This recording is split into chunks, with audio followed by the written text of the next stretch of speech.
एक कौवे ने बताया कि इन लोगों को छिपकर और भूलकर भी नहीं बचाना चाहिए। जी हाँ भक्तजनों, दोस्तों, एक जंगल में कौवा और एक मृग दोनों में बड़ी गहरी मित्रता थी। दोनों एक दूसरे के सुख दुख में साथ देते थे और मित्रता भी तभी चलती है जब एक मित्र दूसरे मित्र को मुसीबत के वक्त पीठ न दिखाता हो।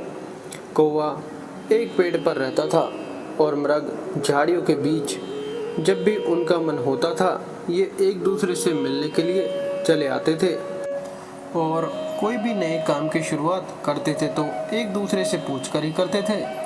इस प्रकार उनका जीवन बड़े आनंद से बीत रहा था।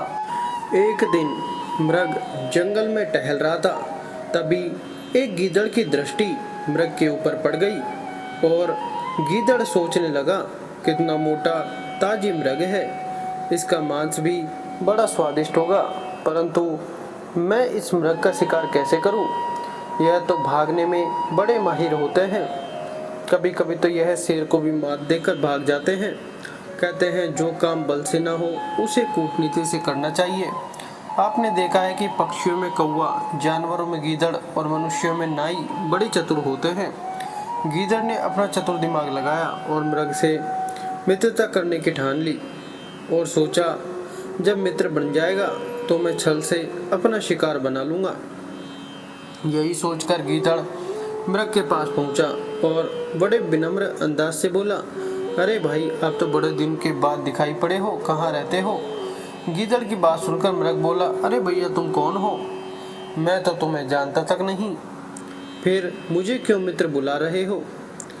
गीदड़ बोला, भाई, आप मुझे नहीं जानते हो तो कोई बात नहीं, मैं तो आपको जानता हूँ। मैं भी तुम्हारी तरह इस जंगल का ही एक प्राणी हूँ और इस जंगल में बिल्कुल अकेला रहता हूँ। यह मेरा दुर्भाग्य है कि इतने बड़े जंगल में कोई मेरा मित्र नहीं है। अकेले रह रहकर अब मैं ऊब गया हूँ। अकेले रहते रहते मेरा मन नहीं लगता। क्या तुम मेरे मित्र बनना पसंद करोगे? मैंने सुना है कि मृगों की दोस्ती बड़ी सच्ची होती है। अकेले रहने से अच्छा है कि किसी दोस्त के साथ रहा जाए, इससे अच्छा वक्त निकल जाता है और दुख मुसीबत के लिए एक साथी भी मिल जाता है। बड़े लोगों ने पहले ही कहा है कि अकेला तो जंगल का वृक्ष भी बुरा लगता है।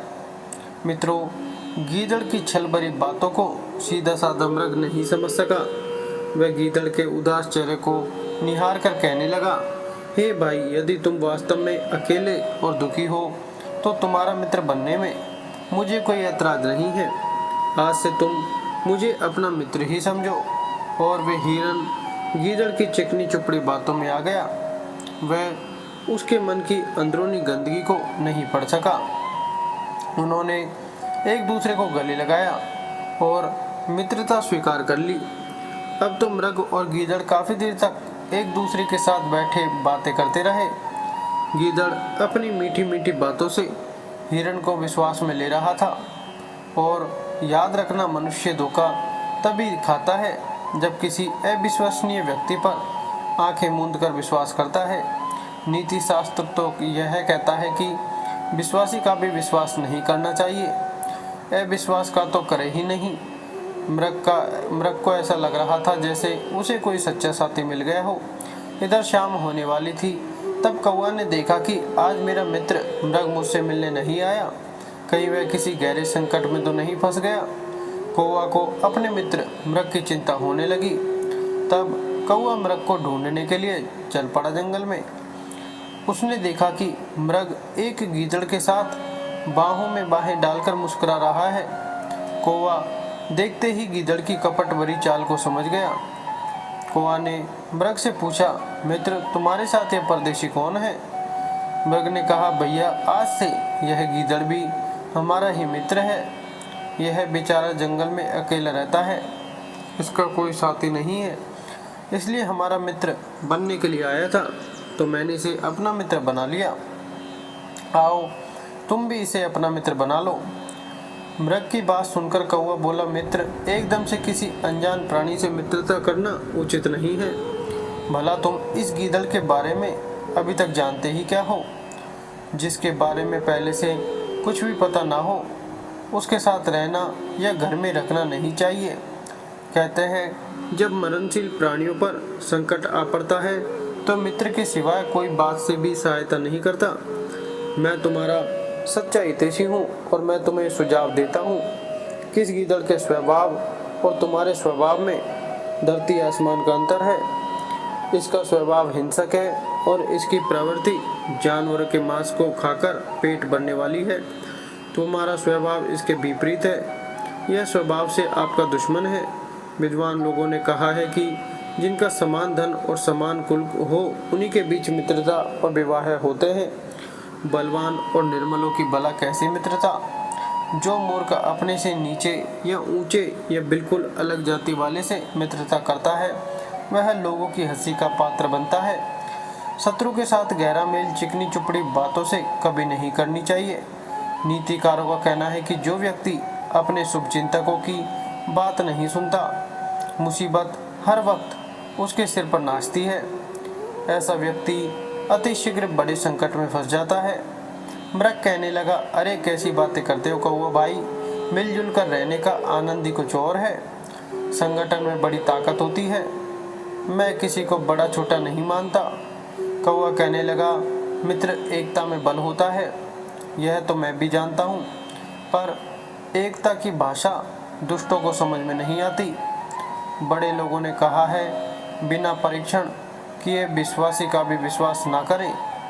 आजकल स्वार्थी लोग अधिक मित्रता का लाभ उठाकर अपना उल्लू सीधा कर लेते हैं। मुसीबत में मित्र की, युद्ध में योद्धा की, उदार में व्यवहार की, गरीबी में पत्नी की परीक्षा होती है। ऐसा कौन बुद्धिमान होगा जो दुष्ट स्त्री पर राजा पर, सांप पर, पड़े हुए पाठ पर, शत्रु पर, भोग और आयु पर पूर्ण रूप से विश्वास कर सकता है। और एक बात, जो मित्र ना हो, मित्र होने पर भी जो ज्ञानी ना हो, ज्ञानी होने पर भी जिसका मन बस में ना हो, वह अपना भेद जानने के योग्य नहीं होता है। समझदारी इसी में है कि जो लोग नीच बुद्धि वाले हैं, क्रूर हैं, उनका संग साथ कभी न करें। कहते हैं दुष्टों के संग दोस्त से साधु भी दूषित हो जाते हैं। राजा विराट के यहाँ गाय चुराने के लिए दुर्योधन गया था। उसके साथ भीष्म पितामह भी गए थे। वो उनकी व्यवस्था थी, पर अच्छे लोगों को नीच पुरुषों का संग नहीं करना चाहिए, क्योंकि कहा गया है कि उपदेश देने पर भी दुष्ट पुरुषों का स्वभाव नहीं बदला जा सकता। जैसे अच्छी तरह गर्म किया हुआ पानी भी फिर से ठंडा पड़ जाता है, वैसे ही जो लोग शत्रु को मित्र बनाते हैं और अपने हितैषियों को बाहर कर देते हैं, उनकी मृत्यु में संदेह नहीं समझना चाहिए। कमजोरों के लिए अच्छा है कि वो बलवान शत्रुओं से दूर रहे। दुष्ट आचरण वाले गुंडे, चोर, लंपट, अधर्म से कमाने वाले और स्वभाव से शत्रु, जनता के अपकारक, ये चाहे दोषी हो या ना हो, किंतु इनकी छिप कर के भी कभी रक्षा नहीं करनी चाहिए। ऐसे लोगों की सहायता करने का अर्थ है कि अपने लिए मुसीबत मोड़ लेना। कहते हैं कितना ही समझाओ सिखाओ, दुर्जन मनुष्य साधु नहीं बन सकता।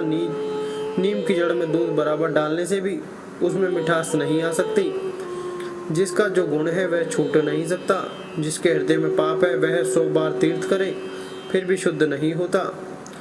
शराब के पात्र को जलाने पर भी वो शुद्ध नहीं किया जा सकता। उसी तरह दुष्ट कभी दुष्टता नहीं त्यागता। मित्रों, कौवा की बात सुनकर गीदड़ चलता बना और मृग की उस दिन जान बच गई। सच्चे मित्र ऐसे होते हैं जो मुसीबत में मित्र को मुसीबत से निकाल कर ले जाए। दोस्तों, आपको ये जानकारी कैसी लगी कृपया कमेंट करके ज़रूर बताएं और चैनल को सब्सक्राइब करें, बेल आइकन ज़रूर दबा देना। जी हाँ दोस्तों, जय श्री राम।